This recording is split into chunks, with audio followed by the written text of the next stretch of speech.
Why is measuring angles crucial for understanding light refraction? Imagine shining a flashlight into a glass of water and watching the light bend as it enters. That bending is called refraction, and measuring angles is the key to understanding it.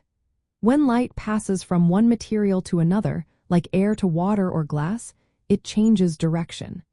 This change depends on the angles involved, especially the angle at which the light hits the surface.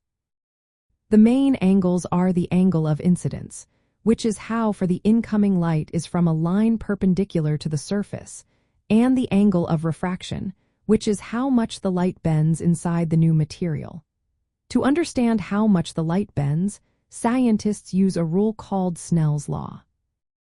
This law says that the product of the refractive index of the first material and the sine of the angle of incidence equals the product of the refractive index of the second material and the sine of the angle of refraction.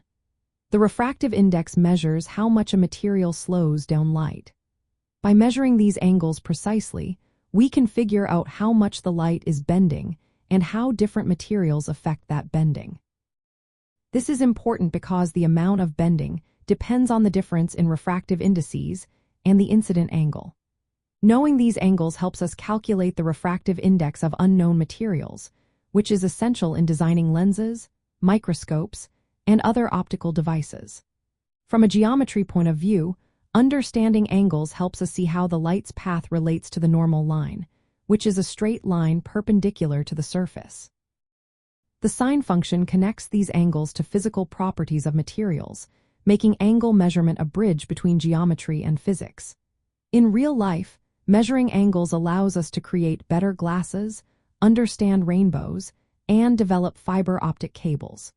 When we measure the angles of how light enters and bends inside different media, we get a clear picture of how light behaves. This understanding helps us predict the path of light in all sorts of optical tools and natural phenomena. So, measuring angles is not just about geometry. It's about unlocking the secrets of how light moves and bends, making it a vital part of understanding the world around us.